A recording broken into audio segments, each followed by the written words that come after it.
60 Jahre Polar. 2024 ist es soweit. Da gibt es ein großes Jubiläum. Neben mir der Janosch. Hallo Janosch. Hi. Stell dich mal kurz vor. Du bist Vertreter von Polar und Solifer und ja, wir sind hier auf der Messe. Und normalerweise bin ich in Königswinter. Und ja, 60 Jahre Polar heißt natürlich auch Tradition verpflichtet. Also gibt es natürlich auch Sondermodelle bei Polar. Zunächst einmal die Blackline, die haben wir ja eben schon vorgestellt. Das Beste vom Besten, vom Besten, vom Besten. Und für den, der es einfach nur sehr gut haben möchte, nimmt man die Blue Line. Ein super Paket, also wie ich finde, Preis-Leistungs-Verhältnis unschlagbar, weil alles handgefertigt, wie bei allen Polars. Also das heißt, es ist eine Manufaktur, das ist ein Schreiner, der baut den ganzen Polar selber zusammen. Wir haben das obligatorische Skifach, wie in allen Schweden-Fahrzeugen. Man kann das natürlich auch für Schuhe oder für Stiefel verwenden. Ist natürlich auch alles beheizt. Wenn du reinguckst, da siehst du die Pumpe, das ist die Wärmepumpe für die Fußbodenheizung von der Alde. Und dahinter siehst du schon die Heizkörper. Die siehst du auch hier. Der ist rundrum mit Heizkörpern beheizt. Und links daneben hinten ist die alte Heizung. Also auch hier muss man nicht unbedingt aufstehen, damit man alles unter den Sitzen rauskramen kann. Man macht einfach diese Klappe auf und kann sie rausschieben. Viele denken auch, Toilettenklappe im Wohnbereich. Das wäre eine große. Ja, die alte Heizung ist in jedem Polar schon mit dabei, oder? Serienmäßig immer dabei. Wie soll ich sagen? Tradition und Schweden verpflichten natürlich auch. Und ein Polar muss natürlich auch eine alte Heizung haben. Ja, und Polar steht dafür, dass man ihn auch in kühleren oder richtig kalten Regionen fahren kann und nutzen kann, ohne dass man friert, ne? Natürlich. Und das ist jetzt der FWA. Das heißt, man hat hier so ein kleines Doppelbett, ein Badezimmer. Also alles, was man braucht, eigentlich recht kompakt, aber natürlich mit der dicksten Isolierung, die es auf dem Markt gibt. Ja, der 590er, welche Länge haben wir hier? Ja, von der Aufbaugröße 5,90, dann kommt ja noch die Deichsel dazu, dann sind wir so bei knapp unter 7 Meter. Ja, Preis des ausgestellten Fahrzeugs rund 58.000 € bei der Blue Line, eine Sonderedition zum 60. Geburtstag von Polar. Wir haben hier ein Alco-Chassis. Genau. Und wir haben hier auch natürlich Leichtmetallfelgen, die Garderobe, die dir so gut gefällt, wenn du reingehst. Finde ich super praktisch, dass wenn man Eine ins beheizte Innere geht, Garderobe. dass man da direkt seine vielleicht feucht gewordene Jacke aufhängen kann, die dann auch direkt schon getrocknet wird. Und hier finde ich den Boden ja mal richtig cool. Also das sieht so schön rustikal aus, wie in so einem alten Weinkeller. Sehr schön. Und wie wir gehört haben, Manufaktur. Ja, Manufaktur, handgemacht, Spezial Edition. Setz dich mal dort auf die Ecke. Guck mal, da sieht man auch die Breite von so einem Teil. Man setzt sich hier hin und da kann Weihnachten eigentlich kommen. Ja. Du bist schon rot gekleidet. Ho, ho, ho, sehr genau. weihnachtlich. Fehlt nur noch die Gans. Die kriegt man ja aus dem Backofen dort sicherlich noch irgendwie raus. Also das ist wirklich Wintercamping. Deswegen auch die Farben. Einige kommen rein und sagen, das drückt unheimlich. Ja, es ist kein Horrorszenario hier. Es ist dein Klingelton. Du wurdest gerade angerufen. Ich wurde gerade angerufen, genau. Ich habe den mal auf leise gestellt. Und jetzt können wir auch weitermachen. Und zwar, Wintercamping. Das heißt, wenn es warm ist, gehe ich raus, weil dann sitze ich draußen.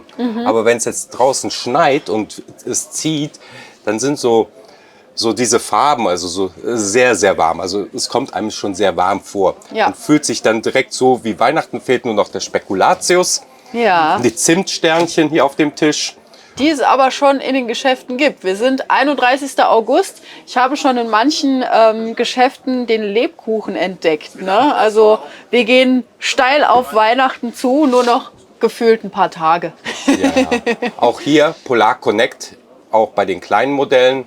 Alles machbar. Man sieht da oben der Bewegungsmelder, falls sich hier jemand an dem Spekulatius vergreifen möchte. Das wird man direkt entdecken. weil man das ja dann von Handy aus eine Benachrichtigung bekommt. Ja, cool. Und natürlich auch das Display von Polar, Software-Upgrades und so weiter laufen dann auch alles immer über, man kann Bluetooth-Geräte verbinden, das heißt, man kann auch hier Musik übers Handy laufen lassen, wenn es gerade nicht klingelt. Also absolutes Premium, cooles Premium haben wir hier ja jetzt Das nicht. ist doch, das ist Also Premium. es wird Premium, das ist aber Premium. es Das ist halt nicht das, was wir eben waren. Blackline ist Premium plus. Wie haben wir es genannt? Plus, Premium plus. ist super, ultra, brutal. Mit 2 Kühlschränken. Also hier haben wir ganz bürgerlich, gut bürgerlich den einen Kühlschrank Ja, nur einer. Ich bin enttäuscht. und ein Gefrierfach. Ja, von Tedford hier. Und wir haben eine Mikrowelle. Ja, die haben wir drin. Die ist von Dometic. Jetzt sagt man sich, so eine Mikrowelle kostet ja nichts eigentlich. Aber da, guck mal hier, die hat keinen Teller. Wie geht das? Ja, Ist das eine Induktionsmikrowelle, oder? Nein, das ist eine Mikrowelle, die braucht keinen Teller, weil der Teller hat das Problem, jetzt fährt man los, dann fährt man über Stock und Stein und danach ist der Teller kaputt. Ja. Und die hat keinen Teller. Und also dreht sich der Teller also was ich da reinmache, dreht sich das trotzdem? Das ist eine visuelle Drehung. Ich weiß es nicht, wie es funktioniert, aber es funktioniert tadellos. Also Cool. der Teller muss nicht unbedingt drehen. Das ist auch ein Premium-Produkt, Ja. wie ihr schon direkt festgestellt habt. Spannend. Weil man fragt sich ja auch, ja, früher hatten wir ja mal Kabel hier zum Mikro, ne? So, und alle liefen hier, stolperten über die Kabel oder man hatte so ein dickes Gerät hier am Hintern. Ja, und jetzt ist es alles klein, ne? Und jetzt funktionieren sogar Mikrowellen ohne Teller. Man lernt jeden Ja, Tag was dazu, ne? die Zukunft naht. Hier Ja, genau. Wow, wie daheim haben wir hier 4 Gaskochfelder. Da kann man das Menü anrichten, das Weihnachtsmenü. Also auch hier nochmal das Schlagwort Tiny House. Hier kann man eigentlich auch das ganze Jahr über wohnen, ne? Ja, im Prinzip schon. Die werden gerne für Winterurlaub, also richtig Skifahren, richtig tiefer Winter werden die verwendet. Und da kann man halt draußen nicht kochen. Da muss man drin kochen. Natürlich drin kochen heißt auch, wir brauchen noch eine Dunstabzugshaube. Die haben wir natürlich hier auch drin. Und du musst mir mal verraten, ich habe einen Backofen und was ist hier drüber? Ja, wie soll ich sagen, du hast erstmal die Kartoffeln gemacht und dann möchtest du die Kartoffeln noch so oben warm halten. Und die Gans braucht ja noch ein paar Stunden. Und dann es ist ja wirklich für ein Menü. Also Aber echt. so viel koche ich nicht, deswegen habe ich da keine Erfahrung drin. Aber man sieht, da oben hast du ja noch mal so zum Warmhalten, hast du schon Brot aufgebacken und es schmeckt ja viel besser, wenn es warm ist. Der Rest ist noch nicht fertig, dann tust du das oben rein oder hast den Kuchen schon fertig, du möchtest es auch warm halten oder. Also die Möglichkeiten sind ja natürlich da. Das ist ein richtiger guter. Also da kommt Freude bei dem, der gerne kocht, auf jeden Fall auf. Also das ist fast schon so groß wie meine Küche zu Hause. Meine Küche ist leider nicht groß. Das heißt, ja, ich will auch so eine Küche haben. Ich will die Geräte haben. Ja, die Geräte sind echt genial, also im Wohnwagen. Deswegen reden wir ja auch bei Polar grundsätzlich immer von Premium. Das sind High-End-Wohnwagen im sehr oberen Bereich. Als Blue Line sind das Sondermodelle, die haben ein großes Preis-Leistungs-Verhältnis, also für ein handgefertigtes Fahrzeug, also wo ein Schreiner den kompletten Möbelbau alleine durchführt. Ich sage immer, bei den Jungs bei Polar sage ich immer, warum tut der hier nicht den Namen drauf? Also Etikett mit einer Unterschrift, so wie es andere Manufakturen auch machen. Und das würde dann nochmal den Namen, wer hat's gebaut? Die Schweden. Ja, wer hat's erfunden? Genau. Also wir haben hier noch so eine kleine Kommode, damit man hier noch das eine oder andere verpacken kann mit einem kleinen Fenster. Finde ich ganz nett, weil man hat ja immer so Krempel, was da neben dem Bett liegen muss. Dann haben wir hier eine kleine Nasszelle. Hier in dem Wohnwagen, also viele im Wohnwagen sagen, ich habe noch nie geduscht im Wohnwagen. Weil es gibt ja so schöne Duschen auf den Campingplätzen. Und dann hat man immer diese Duschwanne drin. Ja. Und dann hat man immer den Dreck drin. Und das ist gerne gesehen, dass man diese Duschwanne rausgelassen hat, dass man dann auch drüber wischen kann, ohne dass man dann jedes Krümmel dort rausholen muss. Ja. Also hier ist keine Dusche vorhanden, weil man sagt, man möchte lieber auf dem Campingplatz. Es gibt ja auch Premium-Plätze, wo man wirklich eine richtig gute Dusche und richtig gute Waschräume hat. Die werden ja auch oft genutzt. Im Campingwagen ist das halt bei den Reisemobilen ist das ein Muss. Bei den Wohnwagen wird es halt oftmals verbaut, aber nicht genutzt. Ja, und auch hier nochmal ein blickdichter Vorhang. Privacy. Und nochmal Schränke. Diesmal auch beleuchtet. Und noch mit zusätzlichen Körbchen, dass man auch da was ablegen kann und verstecken kann. Sehr Auch cool.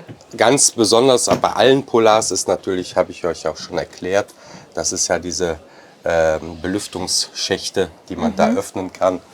Und damit man auch belüften kann, wenn es mal super mega schlechtes Wetter ist. Sieht aus wie Fischkiemen. Erinnert ein bisschen daran. Ja, genau, das ist auch so. Ja. Aber mach mal hier die Schotten mal kurz dicht und ich mach mal die Tür zu. Wir haben ja draußen, jetzt ist es ja schon bestimmt, darf ich mal kurz? Ja, klar. Entschuldigung. Ja, kein Problem. So, Ja, auch hier Messehalle 11 auf dem Caravansalon Düsseldorf. irgendwo ist noch ein Fenster offen. Ich glaube, irgendwo ist noch eins offen. Aber Wahrscheinlich. es ist auf jeden Fall sehr gut abgedichtet. Es ist sehr gut isoliert, alte Heizung auch im Bad. Man sieht da auch den Heizkörper da hinten. Da ist noch ein Fenster offen. Das mache ich auch mal gerade zu, damit wir... Ja, du hast schon gesagt, einmal Alde, immer Alde. Genau, ich sage immer Alde. Einige sagen, was hast du für eine Alte? Ich sage, nein, Alde. Je nach Dialekt ist das ja auch gleich, ne? Ja, Ja. das hört sich genau so an.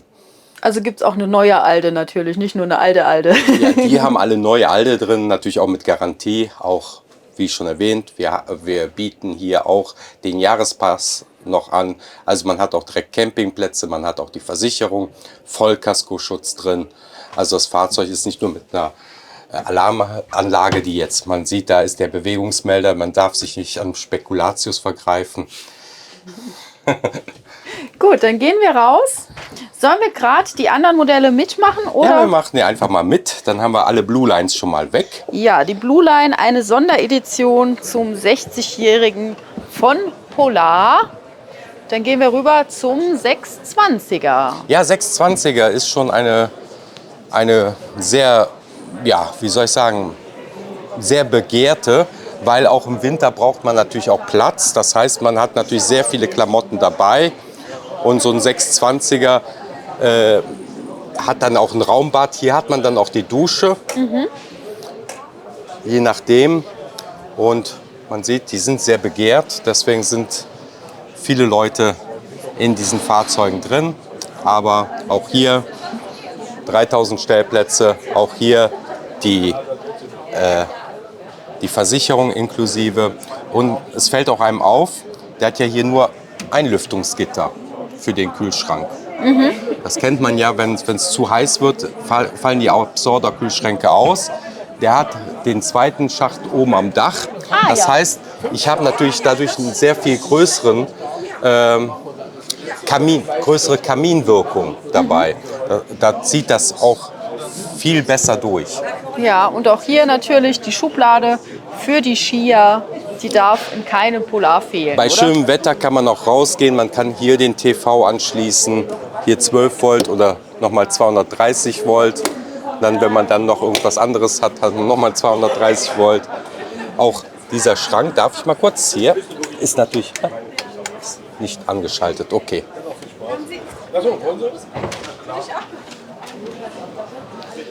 Vielleicht kann ich ganz kurz die Einzelbetten und den hinteren Bereich zeigen. Wir können ja mal gerade rein. Genau, ganz wir gehen kurz. einmal kurz durch. Also die Innenausstattung ist so weit wie in dem Vorgängermodell.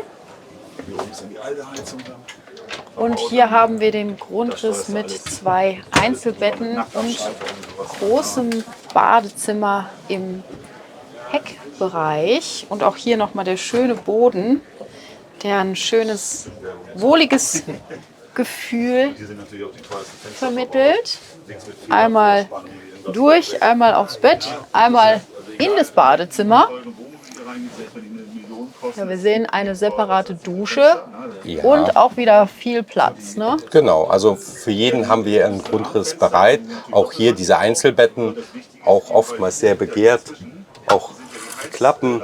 Dann haben wir hier die Rollos, dass man dann halt nicht direkt, dass man ein bisschen Privacy hat. Man kann dann so den Schlitz offen lassen. Wer rennt da alles rum? Die Fenster sind auch nicht mit solchen Klack, Klack und Rastern, sondern die haben halt hier so Dämpfer drin. Und das heißt, ich kann die überall stehen lassen. Also hier, da und dann einfach zuziehen. Das ist nicht so, dass ich die mal aufklappen muss und zuklappen. Dann macht's klack, klack und dann irgendwann sind sie kaputt. Ah, ja, stimmt. Auch hier nochmal Schränke. Ja, genau, Schränke unter den Füßen. Auch nochmal, um Kleider aufzuhängen. Da hat man auch alles symmetrisch hier in dem Fahrzeug. Da kann man auch gucken, wer räumt mehr auf, wer hat auf seiner Seite Bei mir, Stauraum besser bei mir genutzt. wäre das Chaos da, bei meiner Frau die Schimpferei. Soll doch mal die Ordnung halten. Auch hier sind die durch die oberen Lichter natürlich auch schon alle beleuchtet. Sollen wir direkt in den nächstgrößeren? Wir gehen mal direkt rüber und lassen meinen Kollegen einfach mal weiter in Polar verkaufen. Und dann kriegst du dann so lange Griffelschlauch, der dann ein bisschen Bart hat. Ja, die Blue Line.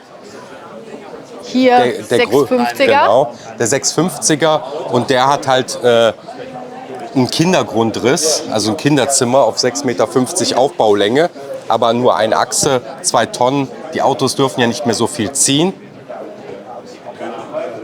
Ja, wie ist das so? Ich habe das gelernt, dass man mit Anhänger und Fahrzeug nicht über 3,5 Tonnen gehen kann, aber der Anhänger darf auch nicht schwerer sein als das Auto selbst. Ist das richtig? Oder weil mein Führerschein ist schon länger her. Vielleicht klär mich mal auf, auch wenn es eine dumme Frage ist, wo sich jeder Camper jetzt denken wird, Mann, ist die blöd. Aber solche Fragen soll man sich natürlich auch mal trauen zu stellen, oder? Natürlich, also Führerscheine sind halt so alle, die vor 2000, wie Opa Janosch den Führerschein gemacht hat, die dürfen alles ziehen. Das ist überhaupt kein Problem und dürfen auch Fahrzeuge bis 7,5 Tonnen und dahinter nochmal ein Hänger, also ich glaube 12 Tonnen dürfen alle ziehen. Kam ich noch nie in die Verlegenheit, dass ich irgendwo überladen war oder zu viel gezogen habe. Alle, die nachher einen Führerschein gemacht haben, die dürfen einen Anhänger und ein PKW ziehen. Der darf aber gesamt nicht mehr als 3,5 Tonnen wiegen. Das heißt, wenn ich jetzt einen Wohnanhänger habe, der wiegt 1200 Kilo und der PKW wiegt 2300 Kilo, dann darf ich den theoretisch ziehen. Praktisch rate ich davon ab, weil wenn man dann mal die eine oder andere Bierdose mehr mitgebracht hat, dann, ist man überladen. In Deutschland noch nicht mal ganz so schlimm, aber ich habe gehört, im Ausland, Frankreich und so weiter, kriegt man sofort eine Strafanzeige wegen Fahren ohne Führerscheins. Oh, Bei Wohnmobilen ähnlich. In Österreich wird man wegen Mautprellerei verhaftet. oh, okay, das will man natürlich nicht. Nee, das will man nicht und deswegen sollte man da so ein bisschen Puffer einlegen. Empfehlenswert ist dieser ich weiß jetzt nicht, 196 oder 96er Führerschein, aber die Zuschauer teilweise wissen das ja. Diese Führerscheine, die sind zur Erweiterung des Anhängerführerscheins. Es ist auch nur ein Lehrgang, dauert nicht lange, tut auch nicht weh. Und dann darf man mit dem, den du hast, den Führerschein, dem bis 3,5 statt 3,5 bis 4,25 Tonnen ziehen. Und dann bist du auf der sicheren Seite, weil dann kannst du ja ein Auto mit 2,5 Tonnen, einen Wohnanhänger mit 1500 Kilo nehmen und dann bist du bei 4 Tonnen. Dann hast du noch ein bisschen Luft für die Überladung, kriegst einen Strafzettel, aber keine Anzeige wegen Fahren ohne Führerscheins. Ja, das ist ja nicht cool. Aber auch hier haben wir diesmal keine so Eckküche, sondern eine komplette Küchenzeile. Aber auch wieder die Geräte, die wir bisher gesehen haben. Ein Backofen, natürlich die Gaskochfelder. Und hier haben wir ein richtiges Familienfahrzeug mit 2 Hochbetten. Ja, solange die Kinder da oben noch schlafen, kann man hier unten schon mal die Brötchen backen. Aber man kann ja hier auch noch ein Bett draus machen. Das heißt, hier könnten eigentlich im Prinzip 1, 2, 3, 4, 5, 6 Personen miteinander fahren. Ja, also auch eine Großfamilie oder vielleicht Eltern mit Opa, Oma und dann noch die Kiddies. Enkelchen, genau. Die finden hier Platz genug. Und auch da sind, ja, ich wollte es gerade Ja, zeigen, genau, dann sind hier nochmal die Schubladen. damit man die kleinen Spielsachen, die Polarbärchen und sowas alles schön verstauen kann. Riecht auch gut nach Holz. Also man riecht das Holz. Das finde ich immer toll bei neuen Wohnwagen. Das ist so, wie wenn man sich ein Ikea-Möbelstück kauft. Also dann hat man es zu Hause, dann riecht es ein paar Tage so schön nach neu. Ja, Holzgeruch ist sowieso, das Ja, vermittelt direkt so ein genau. schönes, wohliges Gefühl. Man hat hier ein bisschen mehr Schränke. Also so nach innen kann man auch noch mal reingreifen und dann dort was aufhängen, hier was aufhängen. Hier kann man die Sattanlage von vorne nach hinten schalten. Man hat hier so einen Switch drin. Hat man natürlich noch hier für Socken und sonstiges Platz. Man hat ja hier eine Großfamilie dabei. Und deswegen verzichtet man natürlich, wenn ich hier mit 6 Personen unterwegs bin und sage, geht mal duschen, dann muss einer mal Wasser holen. Dann ist es viel einfacher, direkt am Campingplatz die Duschen vor Ort zu nutzen. Deswegen verzichtet man hier auch auf eine Dusche, weil klar, wenn jetzt 4 Kinder da anfangen würden zu duschen, Dann ist kein Wasser mehr da. doch, aber hier im Wohnwagen verteilt. Ja. Und das ist dann nicht das, was man möchte. Und dann sagt man sich, okay, hier kann man die Toilette nutzen, logischerweise. Man möchte ja nicht, dass das 6-, 7-jährige Kind alleine quer durch den Campingplatz rennt. Aber natürlich, man möchte auch nicht, dass die hier dreckig reinkommen, sich abwaschen und danach hier über den Dreck, dann hat man hier so schöne Spuren. Sieht man zwar nicht auf diesem klasse Boden, aber Ja, auch hier ganz viele Schränke, einfach aufziehen, magnetisch verriegelt. Schön. und die Magneten, die halten. Aber auch hier keine Verriegelung, aber diese vielen Scharniere, die halten wunderbar. Ja. Also die halten auch bestimmt einige Jahre. Du hast schon gesagt, es gibt wirklich 60-jährige Polarwohnwägen, die immer noch genutzt werden. Ne? Genau. Also entweder vererbt oder verkauft. Auch die echten Retro-Fahrzeuge, die kann man heutzutage noch nutzen. Und dann würde ich gerade sagen, gehen wir noch mal zur Infotafel, wo man auch wirklich die alten Modelle mal sehen kann.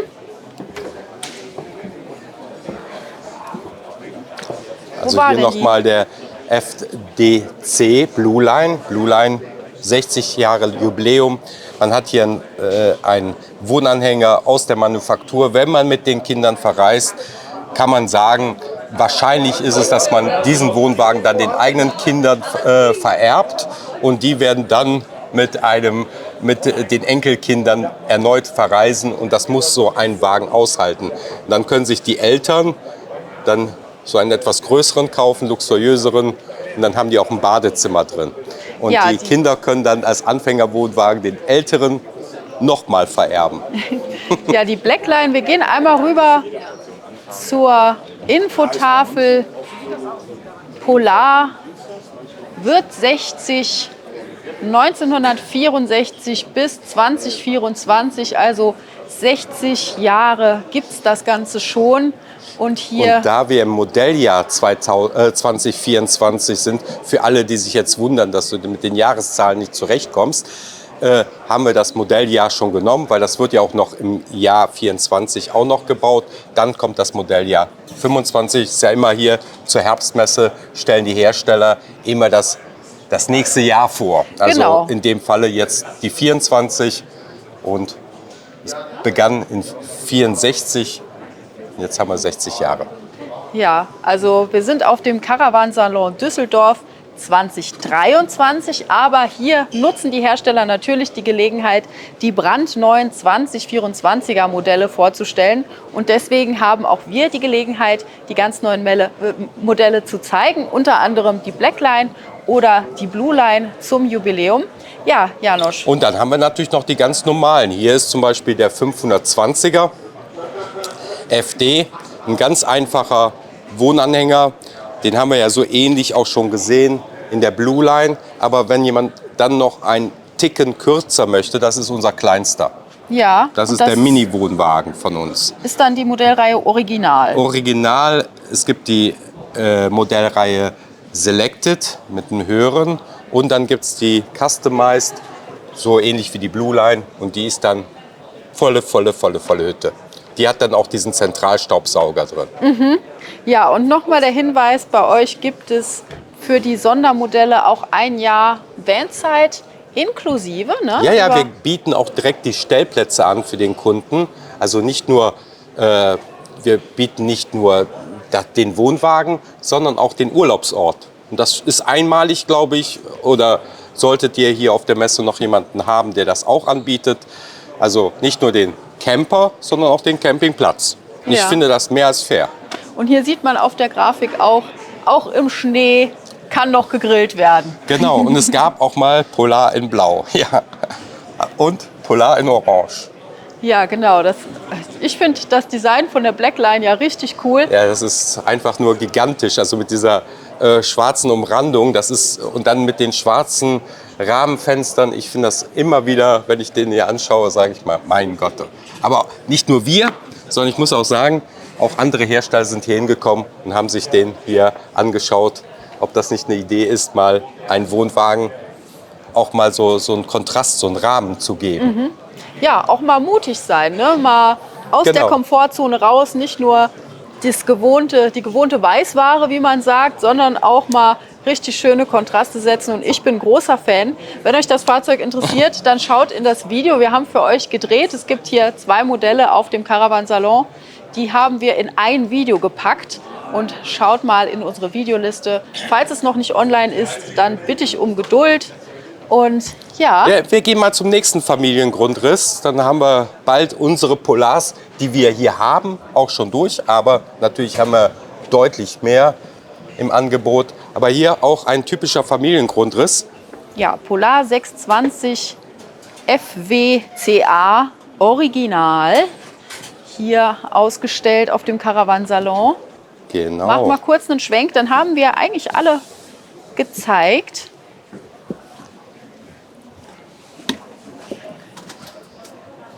Das ist ein Familienwohnwagen. Also man sagt auch immer, Säulentisch ist viel schöner, sage ich auch.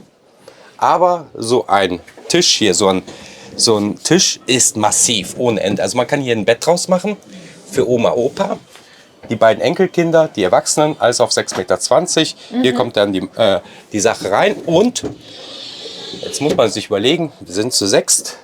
Die Weihnachtsgans ist am Brutzeln. Man geht hier rein. Und der wackelt nicht. Also der Tisch ist so massiv, wenn dann die Kinder hier reinspringen, das ist ein sehr massiver Tisch, den kannst du so hin und her schieben, ohne dass jetzt auf einmal der Rotwein umkippt oder sowas. Ja. Du hast auch hier einen bequemen Sessel, wo du mal die Füße hochlegen kannst. Einfach so, ach, das tut wirklich gut Nach einer Messe. Was heißt nach einer? Wir haben es zwar erst morgen, aber man muss ja dazu sagen, wir sind ja schon seit 6 Tagen hier auf der Messe. Bis auch 6 Tage? Nee, 7, ne? 7. Wir sind schon Preview Day, waren wir auch schon da. War ich auch schon da, Preview Day, Wir waren schon 8 Tage in Düsseldorf. Ja, wir sind einen Tag früher angereist, damit wir nicht noch zusätzlich die Anreise haben, plus Messetag, weil das ist dann richtig anstrengend. Das hatten wir letztes Jahr, da sind wir, glaube ich, um 5 Uhr morgens losgefahren und waren dann noch bis 18, 19 Uhr hier auf der Messe und danach ist man nur noch ins Bett gefallen und klinisch tot. Jetzt fährst du mal hier auf die Ecke und dann sagt man sich, ach, das ist schade, jetzt könnte man ein bisschen ausruhen. Das muss man sich so vorstellen, wir sind jetzt Berge gelatscht und überall Wanderung, große Wanderung, 6-Tage-Wanderung, da kommt man in seinen Wohnwagen. Dann tut man sich da hinsetzen und da sagt man sich, jetzt lasse ich erstmal die Gans schmoren im Backofen. Ja, oder einfach mal eine Pizza, ne? Wenn es mal schnell gehen muss. Ja, genau, oder... Pizza geht natürlich auch. Es geht immer und ja, 4 Kochfelder, wichtig für die Großfamilie. Dann hat man hier, ja, da sind dann wieder polarisiert. Das sage ich nur deswegen, weil jetzt kommt die Hälfte der Zuschauer oder über die Hälfte sagt, so eigentlich so nah an meinen Kindern möchte ich nicht schlafen. Andere sagen, ich finde das total gut. Ja. Neben meinen Kindern, also so, man hat einen Schlafabteil. Ja, wenn man zeltet oder wenn man jetzt campt, dann ist man ja auch mit den Kindern zusammen.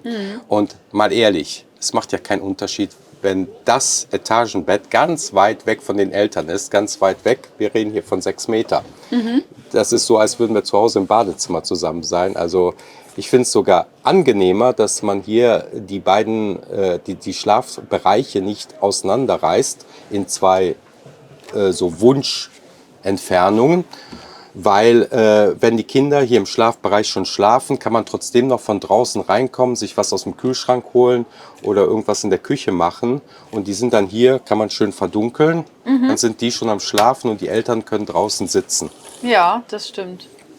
Also das ist ein sehr naher Bereich. Ich finde, den Grundriss ist absolut klasse, weil man verbringt Zeit mit der Familie und zwar viel Zeit. Ja. Ja, mit diesem Wort gehen wir noch mal in ein anderes Modell. Dann nehmen wir, der Flo will gerade noch was zeigen. Ja, der zeigt auch noch, das Bad haben wir vergessen. Auch hier verzichten wir auf die Dusche bei Familiengrundrissen, weil man die ganzen Kinder hintereinander nicht duschen kann. Dafür hat man nicht genug Wasser. Da muss man sich wirklich einen Liner kaufen, der 300 Liter Wasser an Bord hat. Und dann ist es nur ein Wunschdenken. Ja, und hier haben wir ein Selected-Modell. Du hast schon gesagt, das ist so auch nochmal Premium-Segment. Ne? Alles ist Premium-Segment, das ist etwas mit einer gehobenen Ausstattung. Hier im Selected erkennen wir das immer sofort. Wir haben da die Mikrowelle immer serienmäßig dabei. Die gute von Dometic. Ja, die ohne Teller, die sich vielleicht nicht dreht oder vielleicht dreht sich der Teller doch. Falls ihr wisst, wie das Ganze funktioniert, dann schreibt es in die Kommentare. Ich finde es klasse. Ja. Das ist auch wieder einer mit Einzelbetten. Und ja, hier hat man natürlich dann auch wieder etwas Größeres. Und davon habe ich ja gerade gesprochen. Wenn die Kinder da reingehen in diese Duschwannen, dann haben die immer irgendwie, auch wenn sie barfuß reingehen, haben die irgendeinen Dreck am Kleben. Und wenn man es dann aus dieser Duschwanne raus entfernen möchte, muss man dann immer so kratzen, schrubben. Und das ist viel besser, wenn das ebenerdig ist und man das gar nicht als Nasszelle nutzt. Da kann man einfach mal mit dem Wischmopp drüber wischen, wenn die beim Zähneputzen oder sowas was daneben gegangen ist. Und dann ist das halt der Gedanke dahinter bei den Familienwohnwagen, dass wir da gar kein Heckmeck machen mit so einer kleinen Duschwanne. Ja, auch hier wieder der Bewegungsmelder, Ja, im Polar Connect, genau. der mich warnt, falls jemand meinen Spekulatius stibitzen möchte. Oder die Ente aus dem Backofen klauen möchte. Und der Teller, wie man sieht, der ist ja schon geklaut in der Dometic. Der ist nicht weg. Ja. Coole Mikrowelle auf eine andere Art. Aber der Teller kann unterwegs nicht brechen. Und hier haben wir jetzt eine Truma Klimaanlage? Ja, oder hier haben wir was? die Truma Klimaanlage noch zusätzlich drin. Die ist gekoppelt mit der Aldeheizung. Das heißt, hier auch eine Wüstenfahrt, kein Problem. Tagsüber 30, nachts um die 0 Grad. Klimaanlage geht an. Und ab dem Scheitelpunkt geht die Heizung an. Super. Dann gehen wir noch mal raus. Alle unsere Polarmodelle haben natürlich die Aldeheizung. Der Möbelbau ist auch dementsprechend ausgelegt. Auch hier sieht man, da kommt dann die Hitze hoch. Und auch hier hinter den Sitzen, überall sind diese Einschnitte, dass dann aus den Heizkörpern dort die Wärme hochkommt. Der Fußboden ist auch komplett mit einer wasserführenden Heizung versehen. Das heißt, auch hier Barfußlauf überhaupt kein Problem. Auch bei Minustemperaturen. Super, dann haben wir, glaube ich, hier alles vorgestellt, oder? Ja, genau. Also nicht alles vorgestellt, aber zumindest fast die alles, so viel es ging, auf die Schnelle. Ja, Flo Da zeigt stellen wir noch noch mal einmal. alles genau vor. Also Grundrisse 24. Ich hoffe, da ist für jeden was dabei. Also wenn man unbedingt auf die Dusche und die Badezimmer, haben wir große Heckbäder, wo alles reingeht und reinpasst. Wir haben Bereiche, wo die Dusche weggelassen ist. Dafür hat man dann kürzere Fahrzeuge. Hat den Vorteil, dass man unterwegs ja viel filigraner ist. Man kann dann deutlich mehr Stellplätze, die bei uns kostenlos dabei sind, anfahren. Und Versicherung, alles dabei. Also ich glaube, mit dem Polar kann man nicht viel falsch machen. Ja, Polar, das rundum sorglos Paket. Eine riesige Auswahl hier auf dem Caravansalon Düsseldorf. Wir haben euch die Blackline vorgestellt, die Blue Line, die Jubiläumseditionen jetzt zum 60. Geburtstag. Aber es gibt natürlich nicht nur Sondereditionen, sondern auch die Serie Original oder Selected. Und ihr habt für jeden Geschmack ist was dabei, oder? Genau, finde ich auch. Ja, danke lieber Janosch, Vielen dass Dank du auch uns dir. das alles gezeigt hast. Und wenn euch Polar gefällt, wenn euch die Wohnwagen gefallen haben, dann gebt dem Video ein Like, einen Daumen nach Und oben. abonniert Sven Herzog auf German Television, ne? Ja, abonniert German Television. Auf jeden Fall. Ja, vielen Dank fürs Einschalten und bis bald.